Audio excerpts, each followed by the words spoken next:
N'hésitez pas à liker la vidéo si elle vous plaît et si vous êtes nouveau sur la chaîne, n'oubliez pas de vous abonner et d'activer la notification pour ne rater aucune de nos prochaines vidéos. On commence.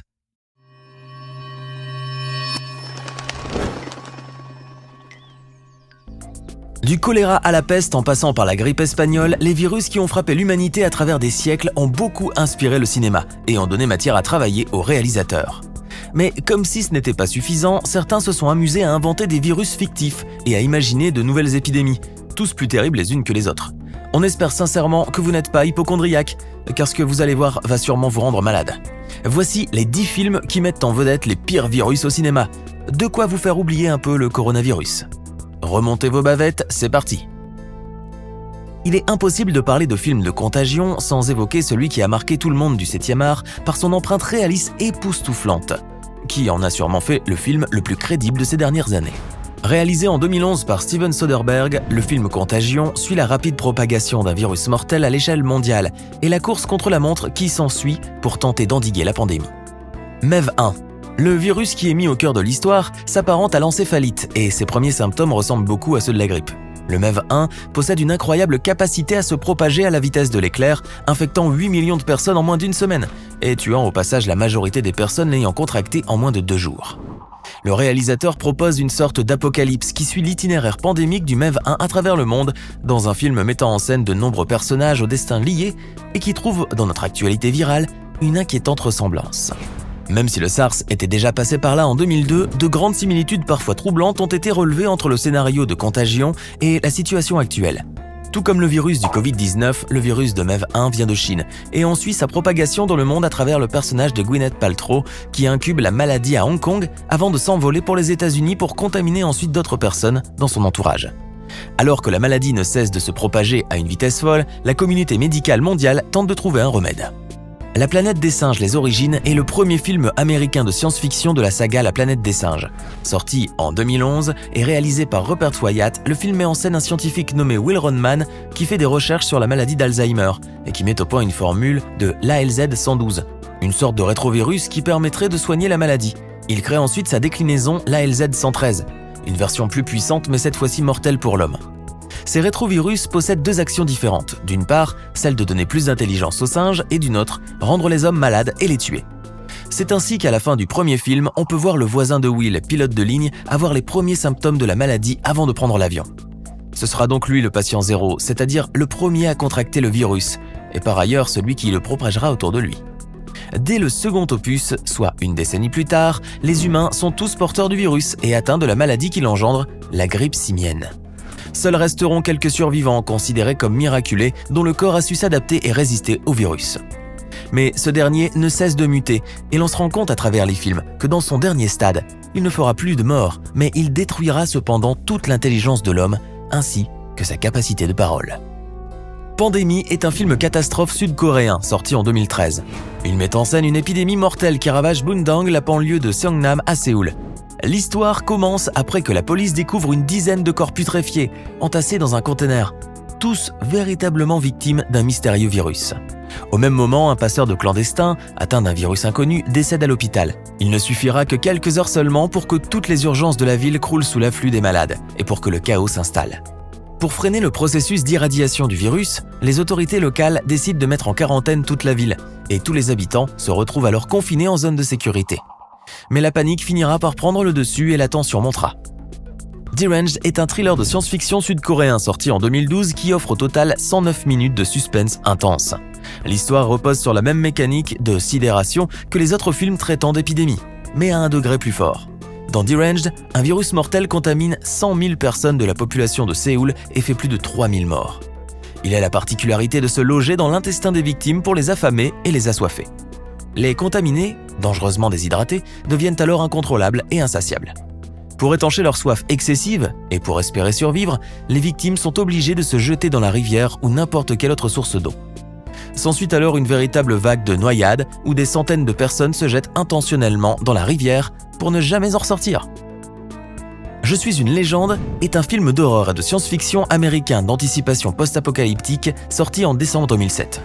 À l'affiche, Will Smith, interprétant le rôle de Robert Neville, un savant de réputation mondiale se retrouvant seul dans un New York entièrement dévasté par un virus terrifiant d'origine humaine qui transforme ses infectés en monstres ressemblant à des vampires.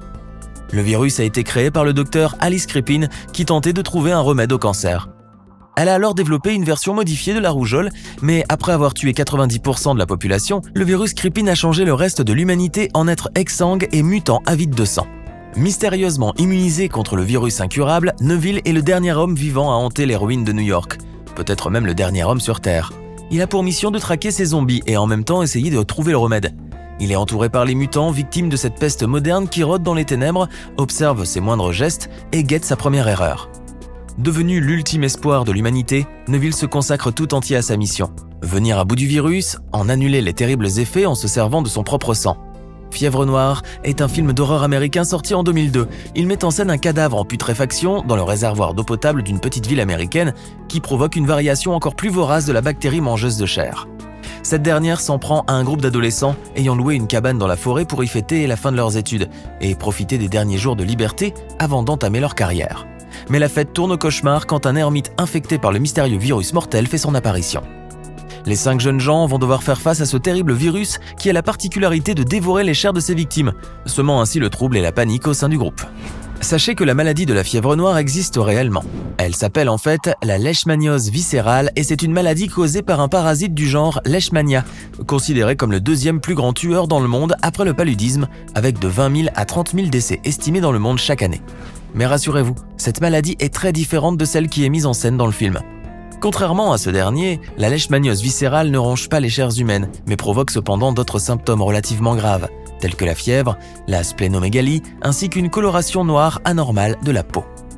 Cette fois-ci, il s'agit d'un virus différent et indirectement mortel pour l'homme, puisqu'il a pour but d'éradiquer la race humaine de la Terre en causant l'infertilité chez les humains. Le Fils de l'homme, film de science-fiction anglo-américain sorti en 2006, place le spectateur au cœur d'une société futuriste imaginaire en proie au chaos. Il met en scène un monde ravagé par les pandémies, les guerres et le terrorisme, et où l'humanité entière est devenue stérile. L'histoire tourne autour de 2 faits principaux, la mort de la plus jeune personne âgée de 18 ans et la grossesse d'une femme, fait qui ne s'est pas produit depuis une vingtaine d'années. Celle-ci devient par la même occasion la personne la plus enviée et la plus recherchée de la Terre. Le virus dont parle le film ne recouvre peut-être pas ses victimes de blessures, et les personnes contaminées n'en meurent pas forcément, mais en rendant toutes leurs femmes de la planète stérile depuis plusieurs années, il menace de causer l'extinction de la race humaine. Avouons que c'est quand même sacrément terrifiant. 28 jours plus tard est un film de science-fiction post-apocalyptique britannique sorti en 2002. L'histoire est celle d'un commando de la protection animale qui fait irruption dans un laboratoire top secret pour délivrer des dizaines de chimpanzés subissant de la maltraitance dans le cadre d'expériences scientifiques. Tout part d'une bonne intention certes, mais aussitôt que les primates sont libérés, on découvre que ces derniers étaient contaminés par un mystérieux virus et animés d'une rage incontrôlable. Les victimes contaminées par le virus se retrouvent alors atteintes d'une forme terrible de fureur. Il n'a suffi que de 28 jours pour que le mal se répande à une vitesse fulgurante dans la ville, qui est rapidement devenue fantôme, laissant pour seul habitant quelques survivants et des zombies enragés. Le cinéma a vu passer des centaines de films où un satané virus transforme les gens en zombies, mais celui qui est mis en scène dans Resident Evil ne se contente pas seulement de réanimer les morts et de leur donner une certaine attirance pour la chair humaine, il entraîne aussi des mutations monstrueuses. Cette saga met en scène les aventures d'Alice, le personnage incarné par Milla Jovovich, un ancien agent de sécurité de la multinationale Umbrella Corporation qui tente de survivre dans un monde envahi par des zombies à cause d'un virus volontairement libéré par la société. Appelé Virus T, ce dernier a la particularité de transformer les êtres humains en zombies cannibales. Étant un bactériophage T, c'est-à-dire un virus n'infectant que certaines bactéries, il a pu acquérir au fil de nombreuses modifications génétiques le pouvoir de parasiter les organismes, quelle que soit leur nature. Chez tous les vertébrés qu'il touche, le virus T voyage par la circulation sanguine et élit domicile dans les tissus richement vascularisés, tels que le cerveau et les muscles où il prolifère à son aise. Après une période d'incubation de quelques jours, les premiers symptômes physiques apparaissent. Des parties du cerveau sont alors attaquées et ensuite détruites. Et les lobes frontaux se dissolvent, laissant ainsi le cerveau dans un état très primaire pour enfin prendre le contrôle sur le comportement de l'individu affecté. Le virus endommage également l'hypothalamus et la pléthore qui induisent une rage et une boulimie psychotique chez les victimes. Ensuite, il passe à d'autres endroits du système nerveux, engendre une libération excessive d'endorphines, détruisant ainsi tous les sens, en particulier le sens de la douleur. La victime se déshumanise, amorcée avec la propagation du virus qui détruit sa mémoire, son esprit, lui laissant pour seul instinct celui de la survie. une survie qui nécessite un apport en protéines précisément provenant de chair humaine. Mais ce n'est pas tout. La dangerosité du virus T réside également dans le fait qu'il infecte d'autres tissus oxygénés tels que les muscles et la peau de la victime qui commencent à se nécroser aussitôt que cette dernière est contaminée, à tel point qu'elle ne puisse plus bouger. Tous ces symptômes ajoutés aux dommages du cerveau transforment alors la victime en un mort-vivant ou, si vous préférez, en zombie. Le virus T a également la particularité de se transmettre par les fluides corporels et muqueuses tels que la salive et le sang. Une seule contamination peut en entraîner plusieurs autres et atteindre une population entière, avant que le virus ne fasse effet. La seule façon d'exterminer le virus reste l'euthanasie ou la destruction du cerveau. Alors, dites-nous dans les commentaires lequel de ces virus fictifs est selon vous le pire de tous. Ce n'est pas fini. Envie d'en voir plus? Regardez tout de suite une vidéo insolite pleine de séquences incroyables et de découvertes inégalables sur la chaîne Eureka. Eureka est une chaîne consacrée aux listes insolites qui publie plusieurs fois par semaine des vidéos incroyables sur des sujets inédits. Cliquez tout de suite sur Eureka et découvrez maintenant la toute dernière vidéo de la chaîne. À demain!